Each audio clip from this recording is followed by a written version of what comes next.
How to fix allow Instagram to access your camera and microphone. Hey everyone, welcome back to the channel. In this video I'm going to guide you on how you can fix if Instagram says to allow access for camera and microphone, so make sure to watch the video till the end. Now if you're trying to place a video call or upload a story, it will ask you to have your camera and microphone permission enabled. Without those it will not be able to use it. So if you're on Android, you can long press the Instagram app icon and then you can just tap the I button, or you can simply go to settings, then go manually by searching for apps, then by simply searching for Instagram over here. So just go ahead and find Instagram and select that. Then from there you want to go to permissions. Then here you can see camera permission. You can set this to allow while using the app. Similarly, go to microphone permission and set that to allow while using the app.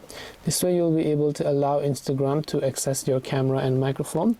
Hope this video was very helpful. If you have got any more questions, feel free to also leave them down below. Thank you for watching till the very end of this tutorial, and see you soon in the next video.